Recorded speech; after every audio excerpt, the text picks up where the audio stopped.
हमले के बाद वहां अफरा तफरी मच गई। इस हमले का एक वीडियो भी सामने आया जिसमें मेट्रो के रुकने के बाद कई लोग जान बचाकर चिल्लाते हुए भागते दिखाई दिए। इस दौरान मेट्रो से धुआं निकलता दिखाई दिया। देखने में ऐसा लगा जैसे मेट्रो के अंदर ही धमाका हुआ हो। इसके बाद तो वहां जैसे भगदड़ मच गई। भागने की आपाधापी में कई लोग प्लेटफॉर्म पर ही गिर गए, जिन्हें कुछ लोग संभालते भी नजर आए। बताया गया कि यह हमला उस वक्त हुआ जब सुबह सुबह न्यूयॉर्क के ब्रुकलिन मेट्रो स्टेशन पर दफ्तर जाने वालों की भारी भीड़ जमा थी। दावा ये किया गया कि तभी गैस मास्क पहने दो हमलावरों ने वहां ताबड़तोड़ गोलियां चलानी शुरू कर दी। यही नहीं, मेट्रो स्टेशन पर धमाके की भी आवाज सुनी गई, जिससे पूरा इलाका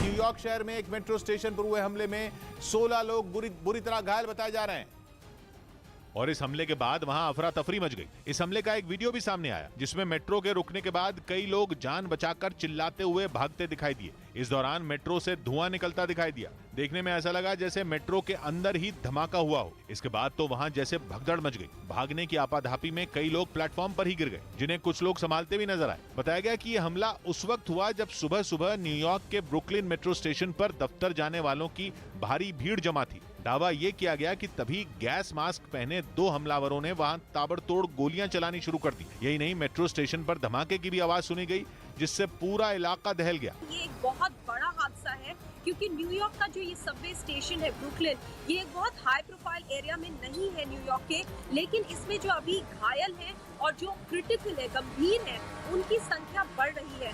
जो वहाँ से अभी हमें तस्वीरें मिल रही हैं उसमें लोग घायल जमीन पर पड़े हैं, खून और बिल्कुल खून से जमीन एकदम लाल हो चुकी है। थोड़ी देर बाद इस हमले की कुछ डरा देने वाली तस्वीरें सामने आईं, जिनमें एक तस्वीर में मेट्रो स्टेशन पर कई लोग खून से सने दिखाई दिए। मेट्रो स्टेशन के अंदर जगह जगह खून बिखरा नजर आया। इसी तरह की एक और तस्वीर में कुछ लोग घायलों की मदद करते दिखाई दिए। वहीं इस हमले के बाद पूरे शहर में हाई अलर्ट कर दिया गया। मामले की गंभीरता को देखते हुए फौरन पूरे इलाके को सील कर दिया गया। यही नहीं, हमलावरों की तलाश में जगह जगह छापेमारी शुरू कर दी गई, जबकि मेट्रो स्टेशन और उसके आसपास के पूरे इलाके को हथियारबंद कमांडो ने अपने कब्जे में ले लिया। बिना देर किए वहां डॉग स्क्वाड की टीम को भी बुला लिया गया और फौरन हमले वाली जगह की जांच पड़ताल शुरू कर दी गई। हमलावर बच के न जा सके, इसके लिए चप्पे चप्पे की तलाशी शुरू की गई। इतना ही नहीं, थोड़ी ही देर में FBI की टीम भी मौके पर पहुंच गई। इस बीच पुलिस वालों ने वहां से लोगों को हटाना शुरू किया ताकि घायलों को वक्त रहते फौरन अस्पताल पहुंचाया जा सके। वहां से आई एक तस्वीर में मेट्रो स्टेशन के पास से गुजरने वाली एक सड़क पर जैम लगा दिखाई दिया। कई पुलिस वाले तो मेट्रो स्टेशन की तरफ आने वाली सड़क पर ही खड़े हो गए ताकि उस तरफ लोगों को आने से रोका जा सके। इस पूरी घटना की जानकारी फौरन राष्ट्रपति बाइडेन को दे दी गई। इस बीच संदिग्ध हमलावरों के हुलिये की कुछ जानकारी भी सामने आई, जिसके मुताबिक वो हमले के दौरान न केवल गैस मास्क पहने हुए थे बल्कि यूनिफॉर्म में भी थे, जो वहां मेट्रो स्टेशन पर काम करने वाले कर्मचारी पहनते हैं उस यूनिफॉर्म में। यह भी कहा जा रहा है कि हमलावर अफ्रीकी मूल के अमेरिकी नागरिक हो सकते हैं। अफ्रीकी मूल के अमेरिकी नागरिक यानी अश्वेत हो सकते हैं, जो अपने साथ बड़े बैग लेकर चल रहे थे। वहीं यूक्रेन के पूर्वी छोर पर मौजूद मारियोपोल शहर पर कब्जे के लिए रूस और यूक्रेन की सेना के बीच भीषण लड़ाई जारी है। कई दिनों से चल रही इस जंग ने शहर को पूरी तरह से खंडहर में तब्दील कर दिया। जंग की वजह से लाखों लोग बेघर हो गए, हजारों लोगों की जान चली गई। लेकिन इसके बाद भी रूसी सेना और यूक्रेन की फौज के बीच शहर को जीतने की लड़ाई जारी है। मारियोपोल में चल रही इस जंग का एक वीडियो भी रूस की तरफ से जारी किया गया, जिसमें पुतिन की सेना के जवान अपने दुश्मनों पर रॉकेट दागते दिखाई दिए।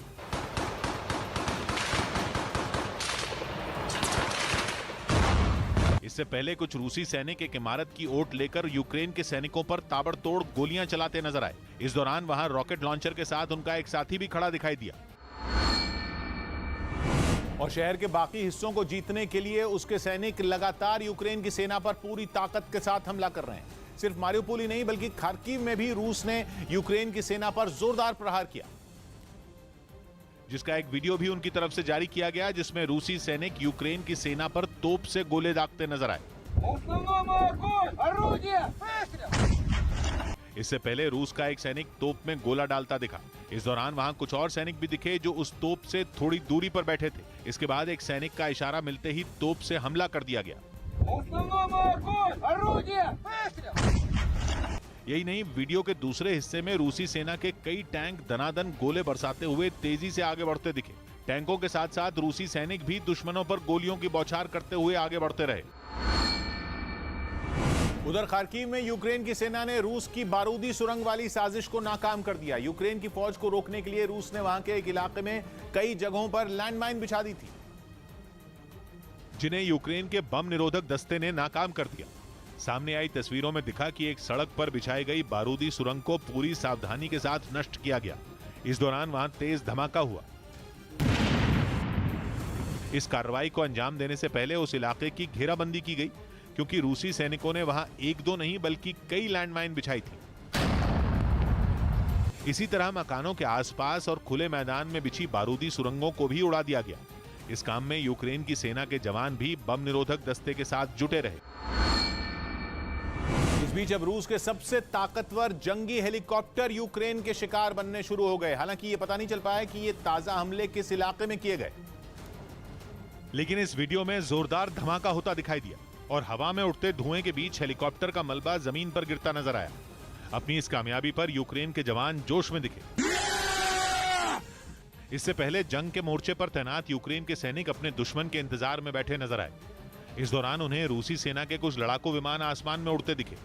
इसके बाद उन्होंने तुरंत अपनी एंटी टैंक मिसाइल का इस्तेमाल किया और अपने करीब बढ़ रहे खतरे को हवा में ही खत्म कर दिया। असल में यूक्रेन का दावा है कि उसने जिस हेलीकॉप्टर का शिकार किया वो कोई और नहीं बल्कि रूसी सेना का ताकतवर जंगी हेलीकॉप्टर का-52 है। अपनी कई खूबियों की वजह से इस हेलीकॉप्टर को दुनिया भर में एलिगेटर के नाम से भी जाना जाता है।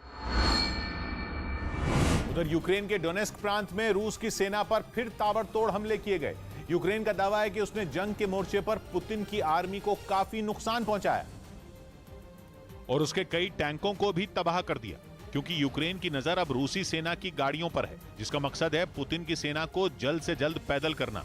असल में यूक्रेन का मानना है कि अगर वो ऐसा करने में कामयाब रहा तो रूसी आर्मी का जंग के मोर्चे पर लंबा टिकने का सपना चूर-चूर हो जाएगा। अपनी इसी रणनीति के तहत यूक्रेन ने डोनेस्क में रूसी सेना की गाड़ियों को निशाना बनाना तेज कर दिया। इसके लिए जेलेंस्की के जवान वहां एक मैदान में खड़ी गाड़ियों पर निशाना लगाते दिखे। इस दौरान उन्होंने पल भर में कई टैंकों को हवाई हमले से बर्बाद कर दिया। इस धमाके के बाद वहां से आग की लपटें और धुआं उठता नजर आया। बताया गया कि ये धमाके इतने जबरदस्त थे कि इनसे रूसी सेना के टैंक और दूसरी गाड़ियां कबाड़ में बदल गईं। तो वहीं यूक्रेन की सेना लगातार रूस के लड़ाकू विमानों को निशाना बना रही है।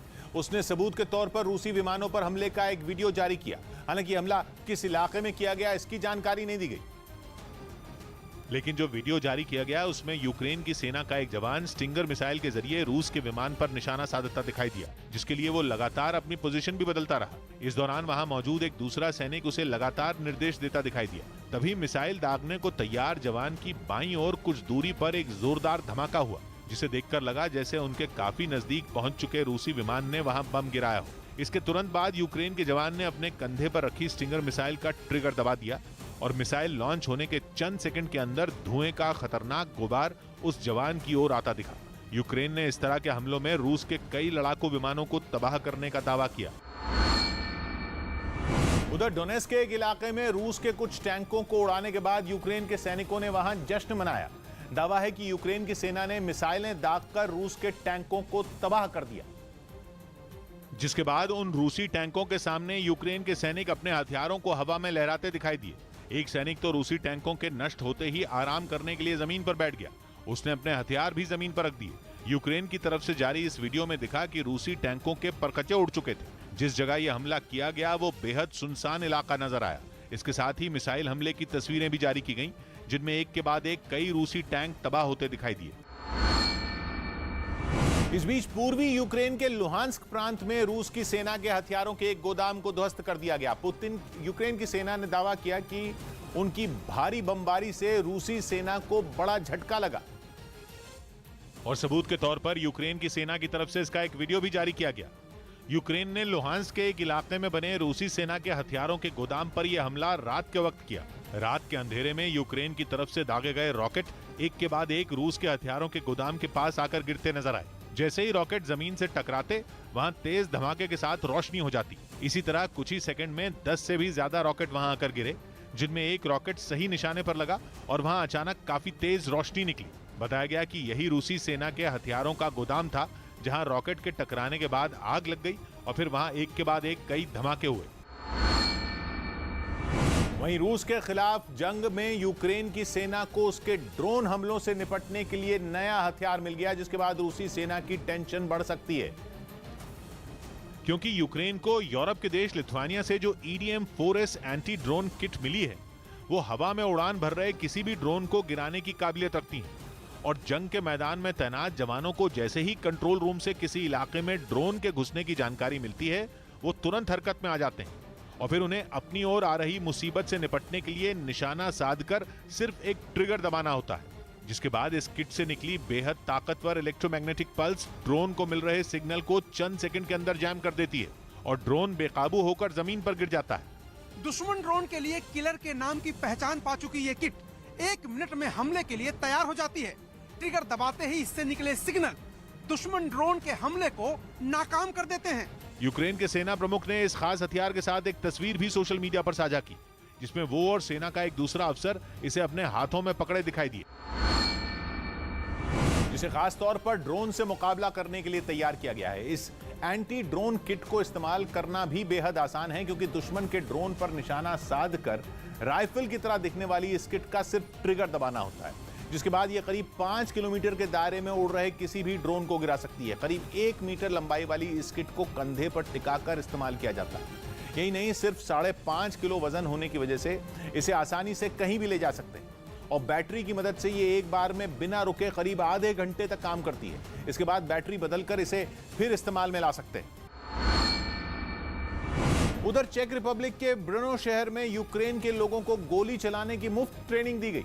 इसके लिए चेक रिपब्लिक की एक सुरक्षा कंपनी आगे आई और उसने रूस से जारी जंग के बीच यूक्रेन के लोगों को गोली चलाने की मुफ्त ट्रेनिंग देनी शुरू कर दी। दुश्मन के तौर पर एक कागज पर बंदूक पकड़े आदमी की तस्वीर बनाई गई, जिस पर एक गोला बनाकर यह समझाया गया कि कैसे दुश्मन की छाती पर निशाना साधा जाता है। यूक्रेन के कई लोग वहां ट्रेनिंग लेने पहुंचे, जिन्हें गोली चलाने की टिप्स दी गई।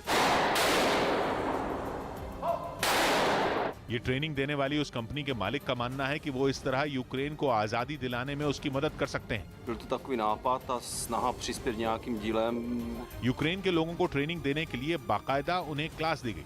ये बताया गया कि हथियार को कैसे पकड़ा जाता है और कैसे दुश्मन को अपने टारगेट पर लिया जाता है। इस ट्रेनिंग में न केवल पुरुष शामिल हुए बल्कि महिलाओं ने भी वहां पहुंचकर हाथों में हथियार उठा लिए।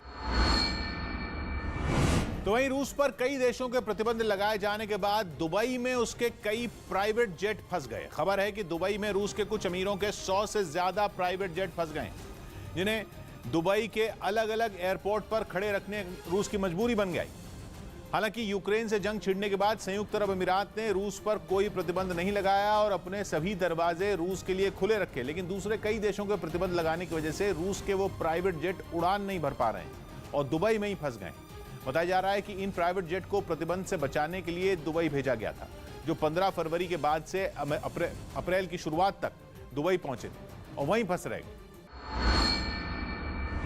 उधर रूस की नौसेना ने काला सागर से मिसाइल हमले करते हुए यूक्रेन की सेना को काफी नुकसान पहुंचाने का दावा किया। इससे जुड़ा एक वीडियो भी सामने आया, जिसमें समंदर में एक युद्धपोत से मिसाइल आसमान में टारगेट पर निशाना लगाने के लिए उड़ती दिखी। दावा किया गया कि यह मिसाइल रूस की नौसेना ने यूक्रेन के ड्रोन को तबाह करने के लिए दागी थी। सामने आई तस्वीरों में मिसाइल आग उगलती हुई तेजी से अपने लक्ष्य की तरफ बढ़ती नजर आई।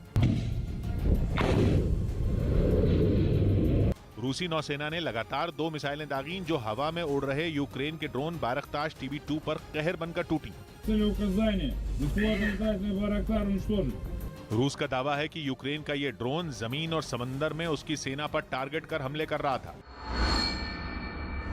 और इसीलिए रूस की नौसेना ने उसे निशाना बनाया। यूक्रेन तुर्की के जिस ड्रोन बायरख्तार TB2 का इस्तेमाल जंग में कर रहा है वो काफी खतरनाक माना जाता है। इसकी गिनती दुनिया के उन सबसे आधुनिक ड्रोन में होती है जो टैंकों, बख्तरबंद गाड़ियों को कुछ सेकंड में तबाह कर सकते हैं। ये 150 किलो का वजन उठा सकता है और तो और 24 घंटे आसमान में 27,000 फीट से ज्यादा की ऊंचाई पर उड़ सकता है।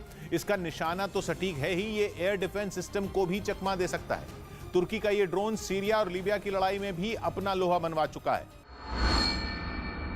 वहीं रूस की सेना ने खार्किव पर जबरदस्त हवाई हमले कर वहां तबाही मचा दी। राजधानी कीव के बाद खार्किव यूक्रेन का दूसरा सबसे बड़ा शहर है, जिस पर कब्जा करने के लिए पुतिन की सेना उसे कब्रिस्तान बनाने पर तुली है। और लगातार रिहायशी इलाकों पर बम बरसा रही है। रूसी सेना के इन हमलों का एक वीडियो भी सामने आया जिसमें मिसाइल गिरने के बाद एक इमारत से आग का बवंडर उठता दिखा। आग इतनी भीषण थी कि थोड़ी ही देर में उसने आसपास के मकानों को भी अपनी चपेट में ले लिया। इस दौरान वहां फायर ब्रिगेड के कुछ लोग पानी की बौछार कर आग बुझाने की कोशिश करते नजर आए।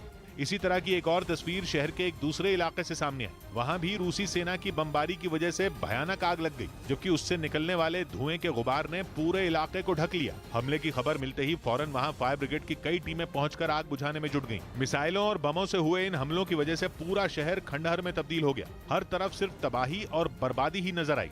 शहर में सिर्फ जली हुई इमारतें, गाड़ियां और मकानों का मलबा बिखरा दिखा। जिन इमारतों में पहले लोग अपने परिवार के साथ रहते थे, वहां जिंदगी का नामो निशान मिट गया। एक महिला तो तबाही के इस मंजर को देखकर फूट फूट कर रोने लगी।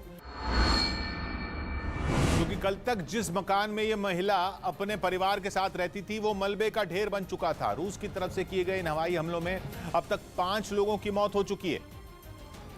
लेकिन इसके बाद भी रूस की तरफ से बम बरसाने का सिलसिला नहीं थमा। शहर को हथियाने के लिए रूसी सेना रिहायशी इलाकों को निशाना बनाती दिखी। एक वीडियो में तो शहर की एक इमारत के बाहर जबरदस्त धमाका होता दिखाई दिया। जिस वक्त ये धमाका हुआ वहां 3 लोग मौजूद थे जो इमारत की तरफ बढ़ रहे थे। तभी उनसे थोड़ी दूरी पर एक जोरदार धमाका हुआ जिसने पूरे इलाके को थर्रा दिया। धमाके के बाद वहां धुएं का गुबार छा गया। धुआं हटा तो जान बचाने के लिए एक आदमी तेजी से इमारत में घुस गया, जबकि एक दूसरा आदमी डर के मारे जमीन पर रेंगते हुए इमारत की तरफ बढ़ता नजर आया। उधर पूर्वी यूक्रेन में डोनेट्स्क के वोल्नोवाखा शहर पर विद्रोहियों के कब्जे के बाद रूसी सैनिकों ने मोर्चा संभाल लिया। जंग शुरू होने से पहले ही रूस ने डोनेट्स्क को अलग देश की मान्यता दे दी थी, जिसके बाद उसे हासिल करने की जंग तेज हो गई। मिसाइलों, बमों और रॉकेट लॉन्चरों से डोनेट्स्क के अलग अलग इलाकों पर लगातार हमले किए गए। बीती रात भी रूस ने वोल्नोवाखा शहर पर जबरदस्त बमबारी की जिससे वो इलाका थर्रा उठा। सुबह होते ही हमले से हुई तबाही की निशानियां चारों तरफ बिखरी दिखी। बड़ी बड़ी इमारतें बर्बाद हो गईं। सड़क के किनारे मौजूद कई पेड़ भी धराशायी हो गए। इतना ही नहीं, रूसी बमबारी में वहां के एक गिरजाघर को भी नुकसान पहुंचा। हवाई हमले के बाद वहां की सड़कों पर रूसी सैनिक टैंक के साथ गश्त करते दिखे, जबकि कुछ सैनिक मोर्चे पर डटे नजर आए। इसके साथ ही रूस ने दावा किया कि उसने डोनेट्स्क के वोल्नोवाखा शहर पर भी कब्जा कर लिया है। तो वहीं अमेरिका की एक निजी सैटेलाइट कंपनी ने चौंकाने वाली तस्वीरें जारी की और दावा किया गया कि रूस की सेना का 13 किलोमीटर लंबा काफिला तेजी से डॉनबास की तरफ बढ़ रहा है, जिसकी कुछ तस्वीरें भी सैटेलाइट कंपनी की तरफ से जारी की गईं।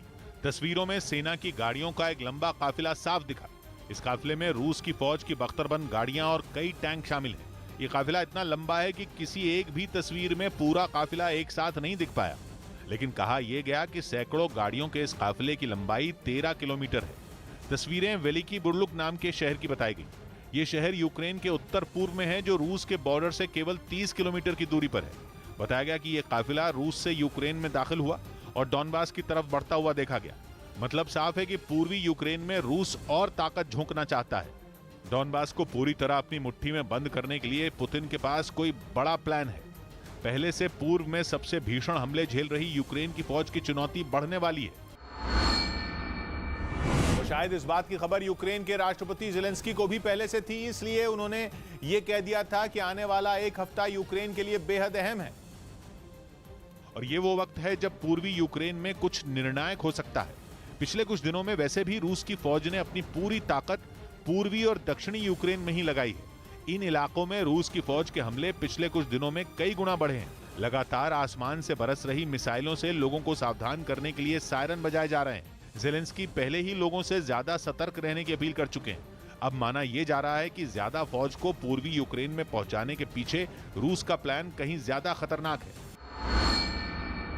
और आशंका जताई जा रही है कि रूस की तैयारी यूक्रेन के एक बहुत बड़े हिस्से पर कब्जे के ऐलान की है। इसके लिए मिसाइलों और बमों से हमले तेज होंगे, जिनका मकसद पूर्वी यूक्रेन पर पूरी तरह कब्जा करना होगा। मतलब ये कि इस बार कब्जा होगा तो ऐसा होगा कि यूक्रेन को वापसी का कोई मौका ना मिले। लेकिन इसके पीछे केवल यूक्रेन का बंटवारा करना या पूर्वी यूक्रेन पर कब्जा करना नहीं होगा, बल्कि पुतिन का प्लान क्राइमिया तक एक नया रास्ता बनाने का है। क्राइमिया यूक्रेन के दक्षिण में है, जिस पर 2014 से ही रूस का कब्जा है।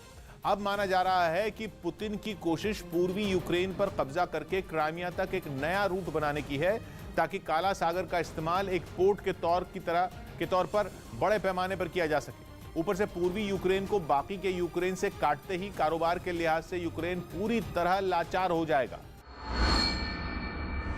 यानी अगर यूक्रेन के मारिउपोल शहर पर केमिकल हमले की खबरों में जरा सी भी सच्चाई है तो जिसका डर था वो आखिरकार हो ही गया। मारिउपोल की अज़ोव बटालियन जो कि यूक्रेन के नेशनल गार्ड का हिस्सा है, उसने दावा किया है कि पुतिन ने मारिउपोल को अपनी मुट्ठी में करने के लिए वहां जहरीले केमिकल हथियार दागे हैं।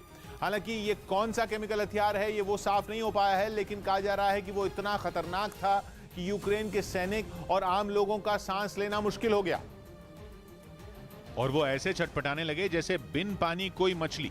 दावा है कि रूस ने मारिउपोल शहर पर ड्रोन से कोई जहरीला केमिकल बरसाया, जिससे सिर्फ यूक्रेन की सेना को ही निशाना नहीं बनाया गया बल्कि उसका मकसद यूक्रेन के आम लोगों का शिकार करना भी था। यूक्रेन की अज़ोव बटालियन का कहना है कि हमले की वजह से एक जोरदार धमाका हुआ, जिसकी आवाज सुनकर लोग देखने गए कि हुआ क्या, तो उन्हें सामने सफेद धुआं उठता नजर आया।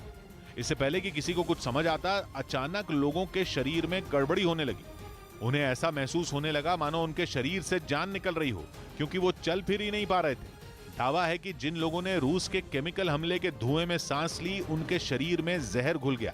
Температура сейчас вот в конце уже упадут, еще посмотрим. В ушах и давление падает, походу, или поднимается.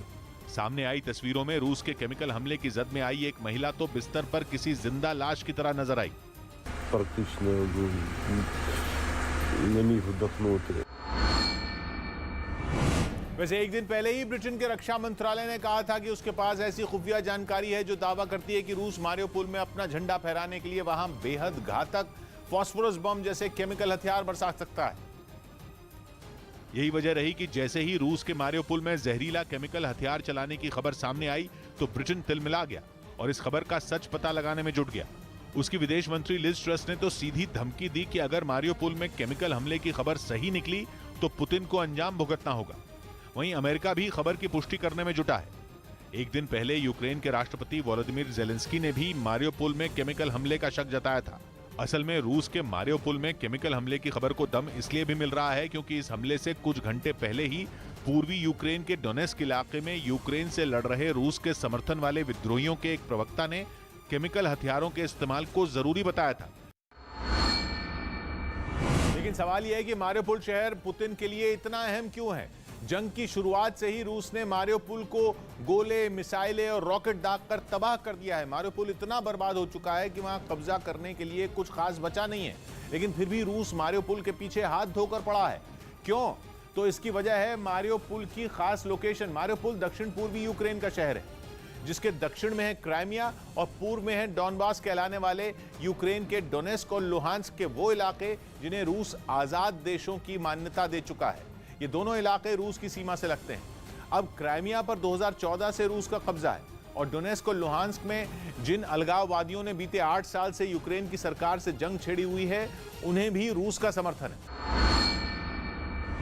वहीं यूक्रेन ने जंग छिड़ने के बाद से अब तक मारिउपोल में 10,000 से ज्यादा लोगों के मारे जाने का दावा किया। वहां युद्ध की शुरुआत से ही रूसी सेना और चेचन लड़ाकों के साथ यूक्रेन की सेना की भीषण जंग जारी है, जिसने पूरे मारिउपोल को खंडहर में बदल दिया। रूसी सेना और चेचन लड़ाकों के मिसाइल हमलों और टैंकों से बरसाए गए गोलों ने मारिउपोल की ऐसी हालत कर दी जिसे अब शहर कह पाना भी मुश्किल है। पूरे शहर की शायद ही कोई ऐसी इमारत हो जिस पर हमले के निशान न हो। वहां ड्रोन से ली गई तस्वीर ने इस बात की गवाही भी दी। वीडियो में मारिउपोल में रूसी बमबारी में तबाह हुए थिएटर को दिखाया गया। बमबारी में थिएटर के सामने का हिस्सा भले ही थोड़ा ठीक दिखाई दिया, लेकिन जैसे ही ड्रोन छत के ऊपर पहुंचा ऐसा लगा जैसे वो कोई मलबे का ढेर हो। और सिर्फ थिएटर ही नहीं बल्कि शहर के ज्यादातर हिस्सों में हालात ऐसे ही दिखाई दिए। क्योंकि मारिउपोल पर कब्जे के लिए बीते 1.5 महीने से भयानक युद्ध चल रहा है। वहां के मेयर ने दावा किया कि इतने दिनों से चल रही जंग में रूसी सेना और चेचन लड़ाकों ने शहर में नरसंहार को अंजाम दिया और इनके हमले में अब तक वहां 10,000 से भी ज्यादा लोगों की मौत हो चुकी है। यही नहीं, मारिउपोल के मेयर ने तो यहां तक कह दिया कि मरने वालों की संख्या 20,000 को भी पार कर सकती है।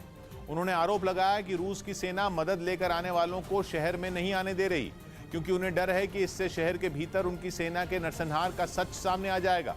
मारिउपोल के मेयर ने रूसी सेना पर सबूत मिटाने के लिए शहर में शव जलाने वाली गाड़ी के इस्तेमाल का भी आरोप लगाया और दावा किया कि रूस के सैनिक मारे गए नागरिकों को उन्हीं गाड़ियों में डालकर जला रहे हैं। तो उधर यूक्रेन के राष्ट्रपति जेलेंस्की के ऑफिस की तरफ से ये मारियोपोल का एक वीडियो जारी किया गया। इस वीडियो में 24 फरवरी यानी जंग शुरू होने के दिन से 5 अप्रैल के बीच के वहां के हालात दिखाए गए। और इस वीडियो की शुरुआत एक बिल्डिंग पर हुए मिसाइल हमले से हुई। इसके बाद वीडियो में शहर में कहीं रूसी टैंक गरजते नजर आए तो कहीं इमारतों पर हो रहे हमलों को दिखाया गया। वहां अपनी आंखों के आगे सब कुछ तबाह होते देख रोते बिलखते लोग भी नजर आए। अस्पतालों में घायल बच्चों का इलाज होता दिखाई दिया तो कहीं किसी बच्चे की मौत पर फूट फूट कर रोते परिवार वाले दिखे। यही नहीं, वीडियो में एक जगह खोदा गया एक बड़ा सा गड्ढा दिखाई दिया जिसमें लोग कई शव डालते नजर आए। यूक्रेन की तरफ से जारी किए गए वीडियो के अंत में एक बच्ची दिखाई गई जो जंग के जल्द खत्म होने की प्रार्थना करती नजर आई। वहीं रूस के राष्ट्रपति व्लादिमीर पुतिन ने एक बयान जारी कर यह भरोसा जताया कि यूक्रेन में उनका सैन्य अभियान जल्द ही अपने अंजाम तक पहुंच जाएगा। रूस की सेना ने 24 फरवरी को यूक्रेन पर 3 तरफ से धावा बोला था। और पिछले 1.5 महीने से दोनों देशों की सेनाओं के बीच भीषण युद्ध जारी है, लेकिन यह पहली बार है जब रूसी राष्ट्रपति पुतिन ने जंग पर इतना बड़ा बयान जारी किया। उन्होंने अपने बयान में पहले यूक्रेन में लड़ाई लड़ रहे रूसी सैनिकों की बहादुरी की तारीफ की। लगे हाथ उन्होंने यह भरोसा भी जताया कि यूक्रेन में जल्द ही उनका सैन्य अभियान अपने अंजाम तक पहुंच जाएगा। Имплементация этих договоренностей невозможна, это развалит страну. Они публично это. और रूसी राष्ट्रपति पुतिन का यह बयान इसलिए भी अहम हो जाता है क्योंकि एक रोज पहले ही उनके सबसे भरोसेमंद और चेचन कमांडर रमजान कादिरोव ने भी यूक्रेन को एक डराने वाली चेतावनी दी थी।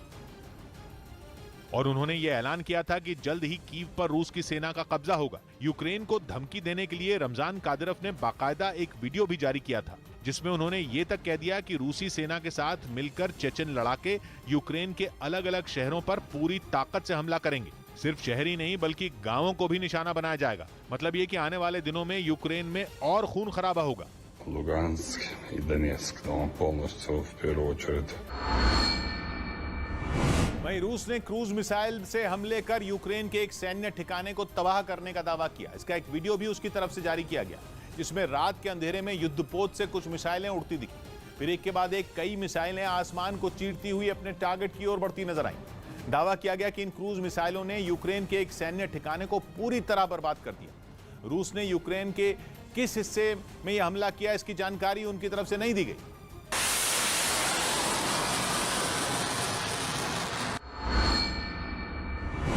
उधर यूक्रेन ने अपने घर में घुसी रूस की सेना पर एक इलाके में एंटी टैंक मिसाइल से हमला बोल दिया।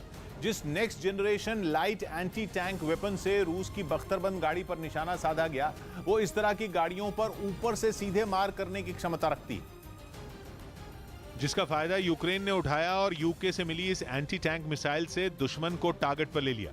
जो वीडियो सामने आया उसमें रूस की एक बख्तरबंद गाड़ी दूर खड़ी दिखी जिस पर यूक्रेन की सेना ने मिसाइल से हमला कर दिया, जिसके बाद रूस की वो गाड़ी आग की लपटों से घिरी दिखी। लपटों के साथ वहां भारी मात्रा में धुआं उठता दिखाई दिया और वो गाड़ी इस हमले में पूरी तरह तबाह हो गई।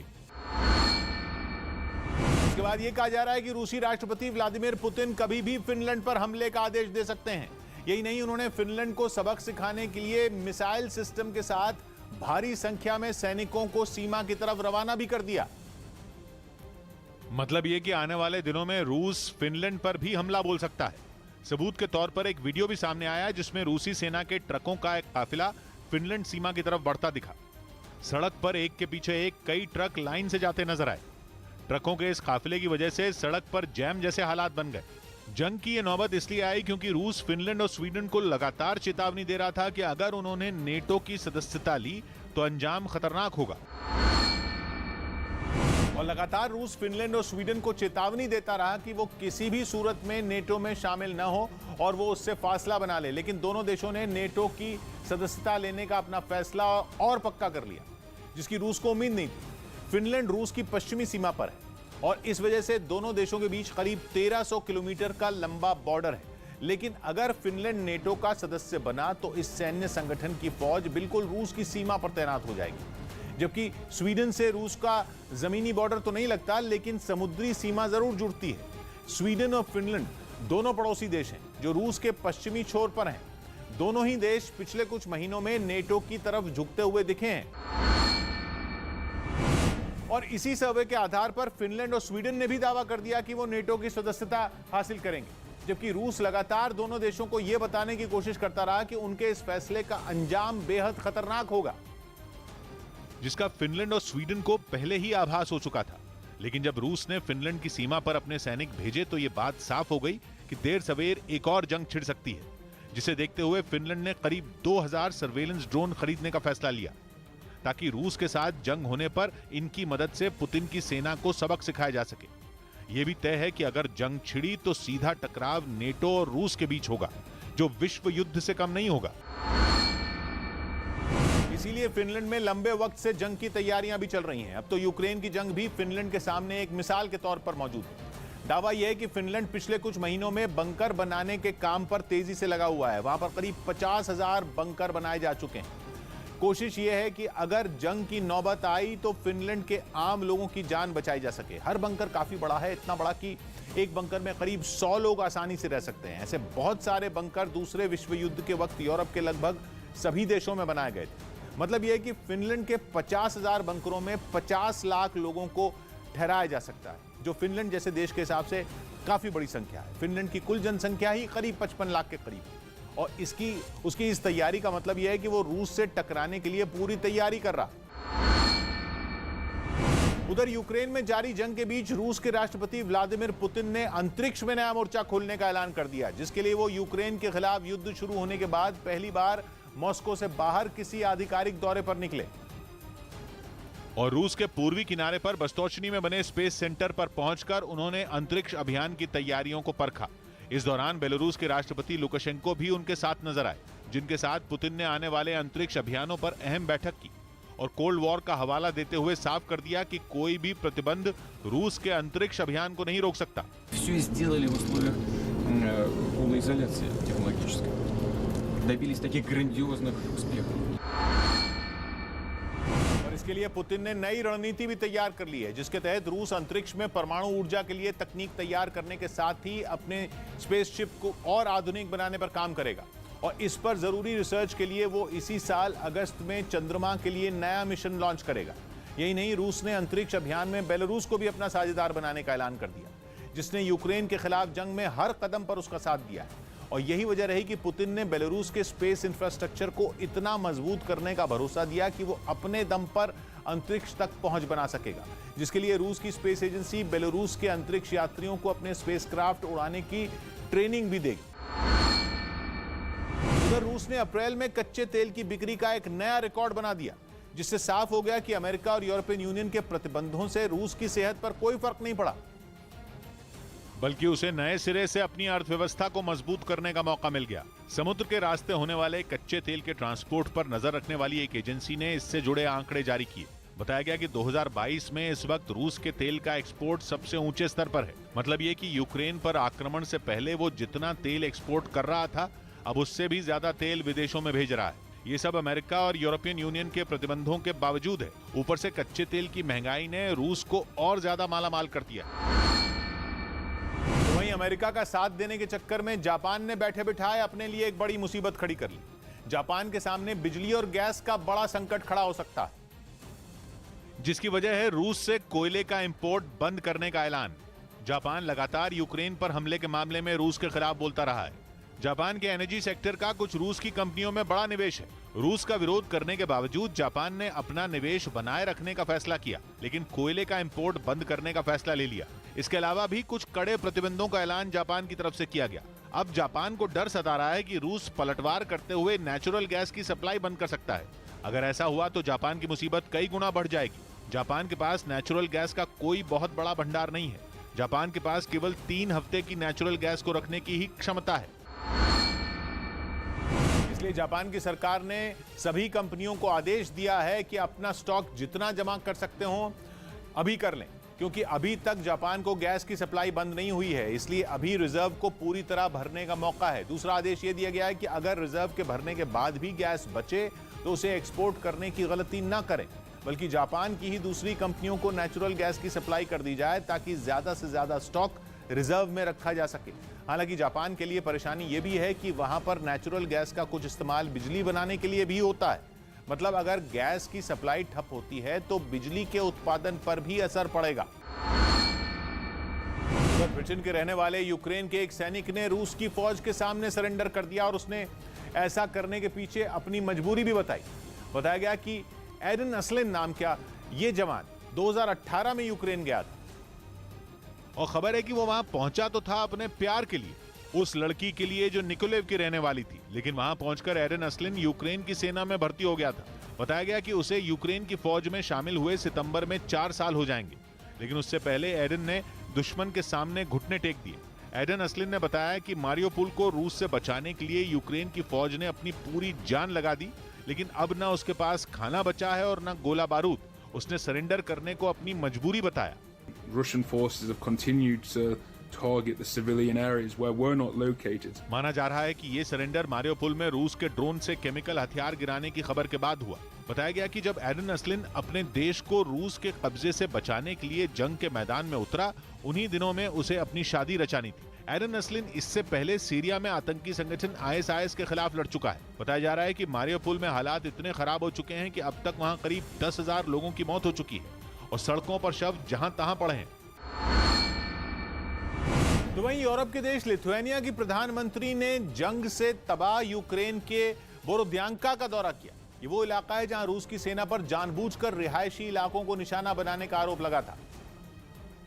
और इसी के बाद लिथुआनिया की प्रधानमंत्री इंद्रिदा शिमोनीते वहां पहुंची। इस दौरान उन्होंने खंडहर में बदल चुके कई इलाकों का दौरा किया। अपने दौरे में उन्हें चारों तरफ सिर्फ तबाही के निशान बिखरे दिखे।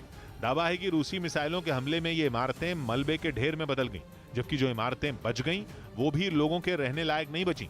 हालांकि इतना सब होने के बावजूद यूक्रेन ने हिम्मत नहीं हारी और यूक्रेन की सेना अपने लोगों की मदद में जुटी नजर आई। वहां मलबे के ढेर में जिंदगियों को तलाशने का काम अब भी जारी है, मगर लिथुआनिया की प्रधानमंत्री यूक्रेन में ये तबाही देखकर दुखी नजर आई।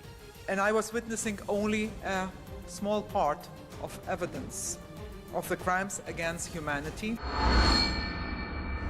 उधर नेटो ने रूस की घेरेबंदी पुख्ता करने के लिए तैयारी तेज कर दी और इस बार उसने यूरोप के अपने सदस्य देश नॉर्थ मैसेडोनिया में ट्रेनिंग एक्सरसाइज की। नॉर्थ मैसेडोनिया यूक्रेन के दक्षिण में है। रूस के यूक्रेन से जंग छेड़ने की शुरुआत से ही नेटो अपने पूर्वी हिस्से में तगड़ा इंतजाम कर रहा है और उसी कड़ी में उसने नॉर्थ मैसेडोनिया में रूस से निपटने की अपनी ताकत आजमाई। जिसके सामने आए वीडियो में सेना की तेज रफ्तार बख्तरबंद गाड़ियां जवानों को युद्ध अभ्यास की जगह पर ले जाती दिखी। गाड़ियों के पहिए जैसे थमे, उनमें सवार सैनिकों ने एक पल भी जाया किए बिना दौड़कर तुरंत अपनी पोजीशन ले ली। इसके बाद तो जवानों ने अपने निशानों को ऐसे छलनी किया कि गोलियों की तड़तड़ाहट पूरे इलाके में गूंज उठी।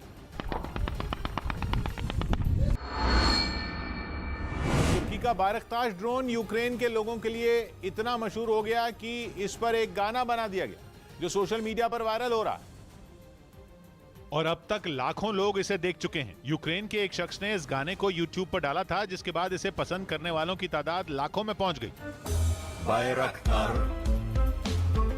गाने में यूक्रेन की फौज के हमलों को दिखाया गया है। जंग की शुरुआत से बारकताश ड्रोन ने रूसी सेना को कैसे नुकसान पहुंचाया, उसी पर गाना बना है। यही वजह है कि वहां के लोग इसे खूब पसंद कर रहे हैं। ये ड्रोन यूक्रेन के लोगों के लिए इतना खास है कि एक सैनिक ने अपने कुत्ते का नाम ही बारकताश रख दिया। यही नहीं, कीव के एक चिड़ियाघर में जब एक लीमर का जन्म हुआ तो उसका नाम भी ड्रोन के नाम पर रख दिया गया। वहीं खबर है कि यूक्रेन में जंग लड़ने के दौरान बड़ी तादाद में रूसी सेना के अधिकारी मारे गए।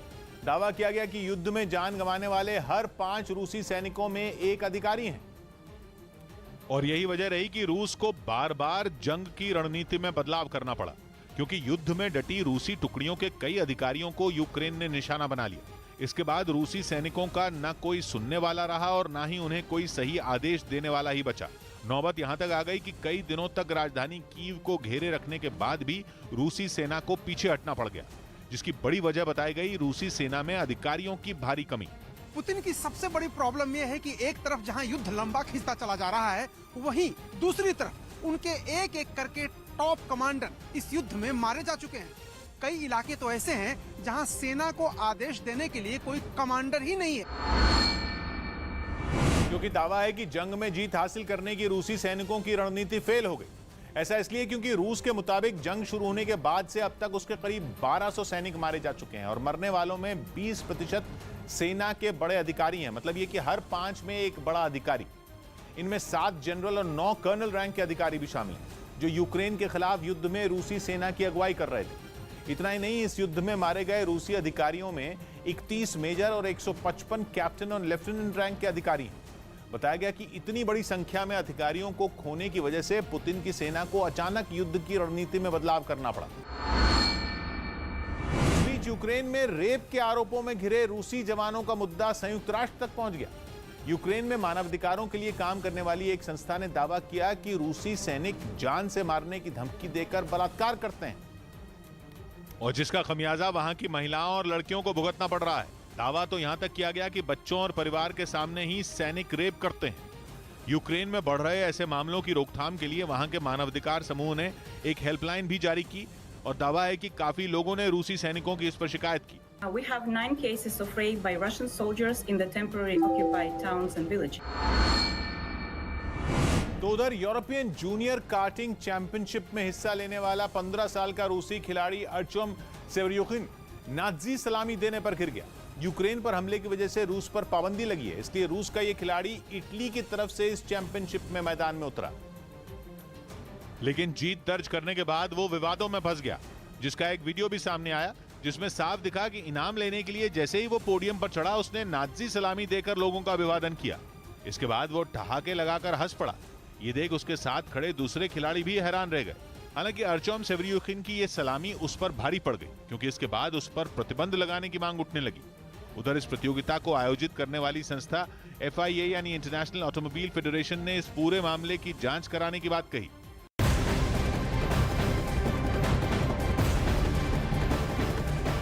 इस वक्त एक बड़ी खबर आपको बता दें, राजधानी कीव में बर्बादी की नई तस्वीर सामने आई है। यूक्रेन ने वीडियो जारी किया है, राजधानी कीव पर किस तरीके से हमला किया गया, तबाही की ये नई तस्वीर आप देखिए। कीव पर जहां पर रूस की सेना कई दिनों तक टिकी रही, यहां पर कई इलाकों को बर्बाद कर दिया गया, लेकिन अब यहां से रूस की सेना जा चुकी है, लेकिन इसके बावजूद हमले करती हुई रूस की सेना और ये तबाही की नई तस्वीर राजधानी कीव के पास किस तरीके से तबाह होती हुई ये बिल्डिंग्स नजर आ रही है। कीव पर होल्ड ना कर पाई है इस वक्त रूस की सेना और ऐसे में कई इलाकों को पूरी तरीके से तबाह करने के बाद यूक्रेन की तरफ